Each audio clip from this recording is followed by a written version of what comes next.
Intelligence agencies या state के इदारे किस तरह लोगों की प्राइवेसी इन्फ्रिंज कर रहे हैं, किस कानून के तहत ये सारा काम हो रहा है।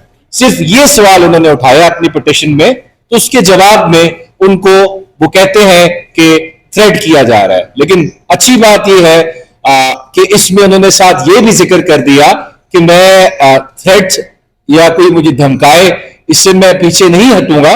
जो मेरा आइन, जो मेरा कानून मुल्क का, जो मेरा हल्फ कहता है, मैं उसकी पासदारी करूंगा। ये देखिए, इस लेटर को हम एज ए सिंगल इवेंट नहीं ले सकते। ये पिछले जो रिजीम चेंज के बाद जिस तरह इस मुल्क का जुडिशियल प्रोसेस जो है उसमें इंटरफेरेंस की गई, उसको कॉम्प्रोमाइज करने की कोशिश की गई और उसमें काफी हद तक कामयाबी भी हासिल हुई, ये उसी का शाखसाना है। ये हम तो पिछले 2 साल से यही बात कर रहे हैं कि इस मुल्क की जुडिशरी को प्रेशराइज किया जा रहा है, थ्रेट किया जा रहा है ताकि अपने मर्जी के फैसले लिए जाएं। लेकिन देर आए दुरुस्त है, इलेक्शन होता है 8 फरवरी का, उसके बाद इस मुल्क के जजेस को भी, इस मुल्क के इदारों को भी इस चीज का एहसास होता है कि इस मुल्क की जो अवाम है वो भी इस चीज के साथ खड़ी है कि आइन और कानून के साथ, असूल के साथ कोई लीडर खड़ा होगा तो वो उसी को सपोर्ट करेंगे, उसी को एक्सेप्ट करेंगे। तो मेरे ख्याल से हमारी जुडिशरी को भी एहसास हो गया कि पब्लिक के अंदर हमारी एक्सेप्टेबिलिटी की, हमारी रेलेवेंस का इशू आ रहा है। तो एक लेटर आता है पहले इस्लामाबाद हाई कोर्ट के 6 जजेस का, उसके बाद कंफर्मेशन ली जाती है बाकी हाई कोर्ट के जजेस से भी।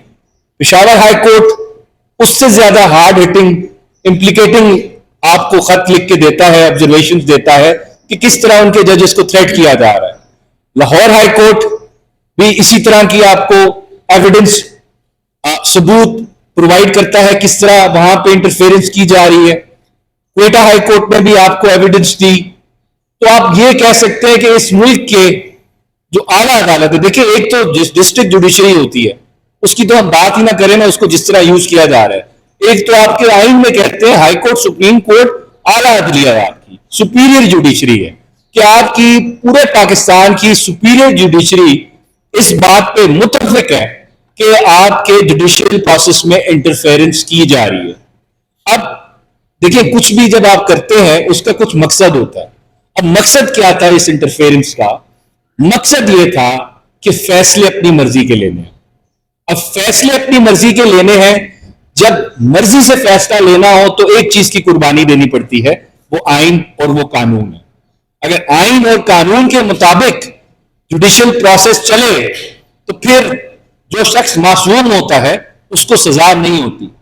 लेकिन यहां पे इमरान खान साहब, क्योंकि वो मासूम है, उन्होंने कोई जुर्म नहीं किया, तो जाहिर बात है उनको सबक सिखाने के लिए, उनको सजा देने के लिए, ये बताने के लिए कि उन्होंने उनके हमारे मुल्क के खिलाफ साजिश हुई उनकी हुकूमत हटाते वक्त, तो सजा तो देनी थी इमरान खान साहब।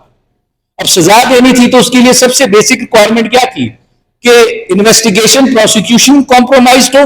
वो तो हो गई, आपकी हुकूमत आ गई, चले अब जी जुडिशियल प्रोसेस को भी हम कॉम्प्रोमाइज करते हैं। अब कुछ जजेस हैं जो फिर भी असूल के साथ खड़े हो जाते हैं, वो कहते हैं कि मैं गलत काम नहीं करूंगा। तो ये जो लेटर्स आ रहे हैं ये इसी चीज का शाखसाना है। इससे ये इस्टेब्लिश हो रहा है कि कुछ जजेस अभी भी हैं इस मुल्क में जो असूल को, जो आइन को, जो कानून को नजरअंदाज नहीं कर रहे। देखें, जिस तरह इधर केस का फैसला हुआ, तो शाखाना केस का फैसला हुआ, जितने भी कन्विक्शंस हुई इमरान खान साहब के केसेस में, कोई दुनिया का कानून, कोई दुनिया का आइन, हमारा अपने मुल्क का आइन, हमारे अपने मुल्क का कानून उस प्रोसेस को फेयर नहीं कह सकता। अंधेरे में, रात के अंधेरे में भी ट्रायल चला, एक दिन 15-15 घंटे हियरिंग हुई, जजेस को भी कोई मसला नहीं हुआ। अब वही केस जब हम अपील में लेके आते हैं तो वो केस एक एक हफ्ते की तारीख पड़ती है, वकील नहीं आता, तो जजेस को कोई मसला नहीं होता। लेकिन जब हम कहते थे जी तारीख दे दे एक दिन की, केस की तैयारी करनी है, तो तारीख नहीं मिलती थी। उल्टा कहा जाता था नहीं बहस करोगे तो हम डिसाइड कर देंगे, आपका राइट क्लोज कर देंगे। और किया डिफेंस का मौका नहीं दिया, 342 की स्टेटमेंट नहीं रिकॉर्ड हुई, वो सारा प्रोसेस अभी अपील में साइफर केस में आपने देख लिया, उसका मजाक हो रहा है उस प्रोसेस का, वो जजेस को आपने इन्फ्लुएंस किया। तो बात एंड पे मैं कंक्लूड इस बात पे पॉइंट यही करूंगा कि प्रोसेस को आपने कॉम्प्रोमाइज किया, उसमें इंटरफेयर किया।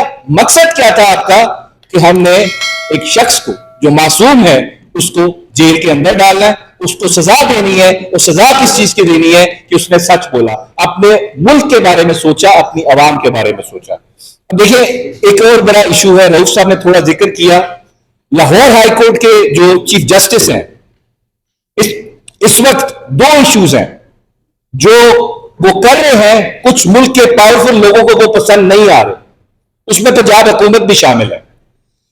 एंटी टेररिस्ट कोर्ट के 5 जजेस अपॉइंट होने हैं, और वो जजेस वो हैं जिन्होंने 9 मई के केस सुनने हैं। अब उन्होंने देखें, कानून कहता है जब जुडिशियल बॉडी के कोई ऑफिसर्स अपॉइंट होते हैं, in consultation with the chief justice होते हैं। अब सुप्रीम कोर्ट कह चुकी है जिहाद केस में, consultation means binding order by the chief justice, कि चीफ जस्टिस जो नाम देगा द गवर्नमेंट इज बाउंड कि उन्होंने उसको नोटिफाई करना है। अब हो रहा क्या है, नाम देने लेकिन नोटिफाई नहीं हो रहा।